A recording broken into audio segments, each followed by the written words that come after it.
I used to believe that betrayal announced itself with thunder, raised voices, broken glass, a slammed door echoing across a house. Instead, mine arrived in the quiet clink of a coffee cup, offered with a smile that didn't reach the eyes. Even now, I remember the way the steam curled between us the morning my daughter-in-law, Lena, and her mother, Carla, sat at my kitchen table. Their voices were warm, polite, practiced. And I, foolishly, wanted to believe them. My name is Eleanor, 72 last spring, and until that moment, I thought I understood my family. My son, Michael, had always been gentle if easily swayed, someone who needed steadiness and sometimes picked it in the wrong places. When he married Lena, I told myself she would anchor him. Instead, she seemed to fasten herself to his weaknesses, tightening them like knots. That morning, I felt the shift, the strange, humming tension beneath their smiles. Lena kept brushing her hair behind her ear, a gesture she used only when rehearsing something. Carla asked questions about my house, my will, my plans for the future. Each one delivered with a smoothness that felt more clinical than curious. Michael remained quiet, hands clasped between his knees, gaze fixed on a crack in the floorboard, as if it were the only honest thing in the room. I noticed, too, that he flinched when I reached for the coffee cup. Still, I drank. I didn't want to consider what their behavior suggested. A mother learns to rationalize her child's discomfort. It feels easier than acknowledging danger growing inside your own home. The room tilted only minutes later, subtle at first, as if the walls were breathing. My vision softened, edges blurring. A strange heaviness settled in my limbs. Carla's voice floated toward me, oddly distant. Lena's smile flickered, revealing a hint of triumph she didn't bother to hide. "Just rest, Eleanor," she murmured too gently. Michael rose then, too quickly, his chair scraping the floor. His face had drained of color. For the first time that morning, he looked at me, and what I saw in his eyes was not malice. It was fear. Fear and guilt. "Mom, it'll be okay," he whispered, but the quiver in his jaw betrayed him. My body sagged against the chair, breath shallow. A cold understanding swept through me, sharper than the dizziness clouding my vision. Whatever they had planned, it wasn't kindness. It wasn't concern.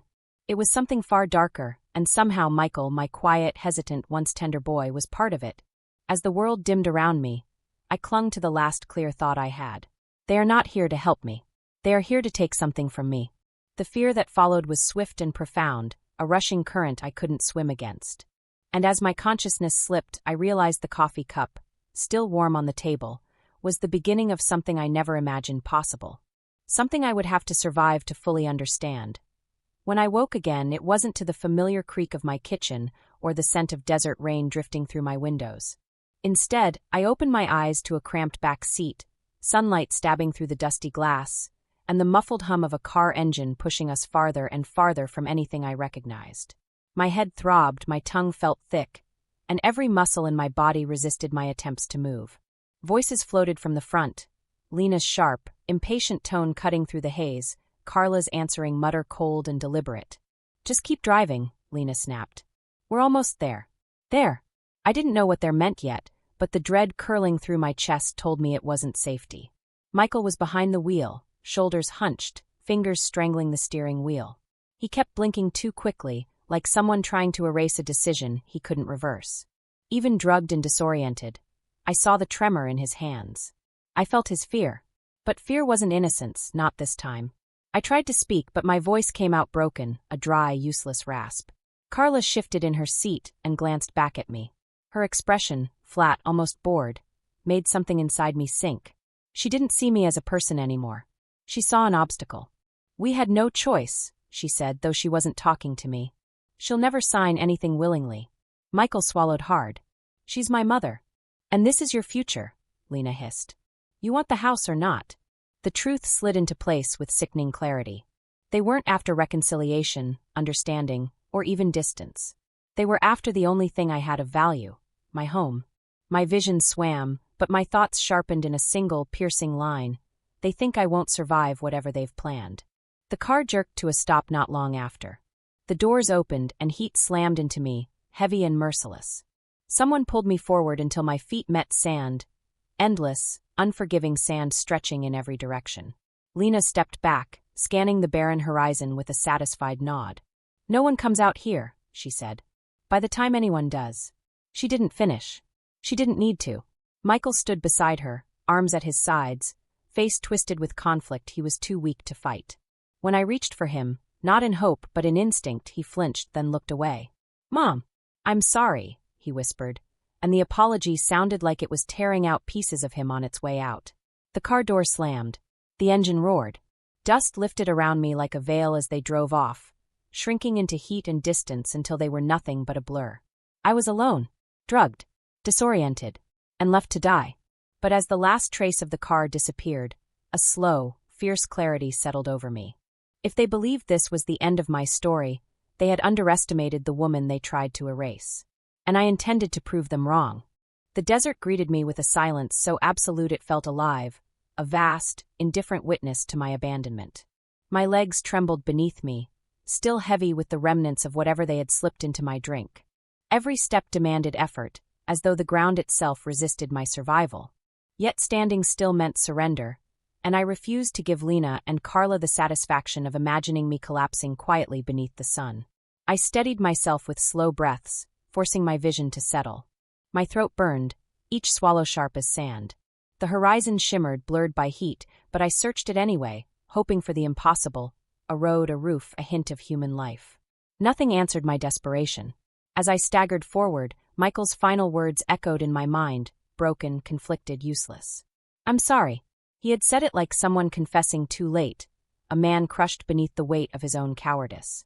Part of me wanted to cling to the memory of the son I had known, the boy who once hid behind my skirt during thunderstorms. But out here, sentimentality was a luxury I couldn't afford. If I let myself soften toward him now, I would die. The sun climbed higher, pressing its heat against my back like a hand forcing me down. Sweat stung my eyes. My breath came in ragged, uneven bursts. I was painfully aware that the desert held no shade, no mercy, no promise of rescue. My survival depended entirely on movement, on proving that I could be more stubborn than the circumstances designed to break me. "Not like this," I whispered, my voice raw. "I won't die like this." I began counting my steps, tiny goals, small victories, anything to keep my mind tethered. 10 steps, then 20. When my body rebelled, I dropped to my knees, palms burning against the hot sand. For a moment, a wave of dizziness swept through me, urging me to give in, to rest, to close my eyes and let exhaustion decide the ending. But beneath the dizziness lived something fiercer, anger. Not the wild, consuming kind, but a steady, focused flame. Anger that my own son had turned away. Anger that 2 women who barely knew me had assessed my life and deemed it disposable. Anger that I had allowed myself to trust people who wore kindness like a temporary mask. That anger pushed me upright again. I walked until my shadow stretched long across the ground. When my legs finally buckled, I crawled, pulling myself forward through grit and pain. The sky shifted colors, bright, blinding blue melting into a deeper, cooler hue. Night approached, bringing with it a new threat, cold. But with the cold came a strange clarity.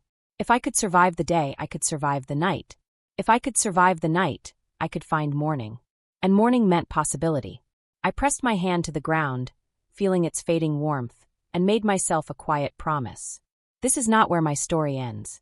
This is where I begin fighting for what comes after. Night in the desert felt like stepping into another world, one carved from shadows and cold breath. The heat that had tormented me all day vanished with the sun, replaced by a sharp chill that crept into my bones. I curled my arms around myself and kept moving, guided only by the faint glimmer of starlight scattered across the vast, indifferent sky. It was in that darkness, when my strength thinned and my resolve wavered, that memory ambushed me. Not the morning's betrayal, not the sting of Michael's whispered apology, something older, quieter. A night years ago when he was 8, shaking with fever, clinging to my hand. He had looked up at me then with absolute trust, certain I would never leave him. The memory's warmth flickered painfully against the reality of the cold desert air. How had we become this? How had he? My foot caught on a jagged rock, and I staggered, dropping to one knee. Pain shot up my leg. For a moment the world tilted, my breath shallow and thin. That was when another realization struck me, swift, unwelcome, but undeniable. Michael hadn't planned this. Not really. The fear in his eyes that morning hadn't been guilt alone. It had been panic. A man cornered. A man controlled. Lena and Carla hadn't manipulated only circumstances. They had manipulated him. It didn't excuse him, but it revealed something crucial. He had been drowning long before he dragged me down with him. A bitter irony settled in my chest. I had spent years believing I could shield him from the consequences of his own weakness. Yet here I was, inches from death, finally seeing the truth. Love without boundaries had led us both to ruin. A sudden sound, a distant rumble, cut through the stillness. My pulse jumped. I lifted my head, searching the darkness. The noise grew louder, closer, steady. A vehicle. For a moment, hope flared too bright, too dangerous. I forced myself to stay upright, waving my arms though they felt made of stone. Headlights crested the rise. I blinked rapidly, half expecting the hallucination born of exhaustion. But the lights grew sharper, slicing through the night. The engine's growl rolled across the sand. A truck. Real. Human. Alive. I pushed myself to standing, refusing to collapse now. As the truck slowed, its brakes hissing, everything inside me trembled, relief, disbelief, a fear that the world might vanish before I reached it. The door opened. A man stepped out, flashlight in hand, his voice breaking through the dark. "Ma'am? Are you all right?" The question, simple as it was, shattered something inside me. For the first time since morning, I felt the weight of survival loosening its grip. I wasn't safe yet, but I was no longer alone. As he helped me toward the truck, I looked back once at the stretch of desert behind me, an endless expanse that had tried to swallow me whole. I had walked through it. I had endured it. And now, I had someone to tell the truth to. The man who found me introduced himself as Reyes, a long-haul driver with a quiet voice and the careful movements of someone accustomed to coaxing skittish creatures. Even as he helped me into the truck's passenger seat, he didn't bombard me with questions. He only handed me a blanket and waited until my trembling eased. The heater hummed, thawing the numbness in my fingers. For the first time since morning, my lungs recognized air as something other than a threat. "Who did this to you?" Reyes finally asked, eyes fixed on the road ahead. The question landed softly, but it scraped against raw places inside me. "I can explain," I said, my voice thin. "But I need to do it in the right order." He nodded, as if he understood that some stories required careful handling like explosives. His silence gave me room to speak, and the words began to form, hesitant at first, then gathering momentum. I told him about Michael. Not everything, not yet, but enough for him to understand the contours of the conflict. My brother's desperation, the two women who had coiled themselves around his weaknesses, the betrayal that had left me stranded in the desert. Each sentence tasted like metal, yet speaking them brought a strange clarity, as though returning the truth to the open air restored some part of me I hadn't realized was fading. Reyes didn't interrupt. His quiet attention steadied me in a way I hadn't expected. There was no judgment in his expression, only a steady, evaluative concern, like a man trying to determine the safest route through dangerous terrain. "So they're looking for you," he said once I fell silent. Not a question, an understanding. "They think I know something. Something important. I'm still piecing it together." And I was. The fragments scattered across the last week now glimmered with sharper edges. Phone calls Michael had cut short. The strange tension in his shoulders. Carla's too bright smile. Lena's calculating gaze. The sense that they weren't merely scheming, they were hiding something bigger. Something that terrified Michael enough to betray me. Reyes exhaled slowly. "I can take you to the nearest town. Sheriff's office. They can protect you." The word sheriff sliced cleanly through my thoughts. Protection was tempting, seductive even. But turning to authorities without knowing the full truth might unleash more danger than it contained. If Lena and Carla had reached beyond what I understood, a misstep could cost more than my life. "I need a little time," I said. "Just enough to figure out what they want and why Michael felt trapped." Reyes glanced at me then, a brief but searching look. "I'll get you somewhere safe. After that, you decide." The lights of a distant town flickered on the horizon, a modest constellation promising shelter. As the truck rolled toward it, my fear hardened into something sharper and more deliberate. They had underestimated me. Michael had too.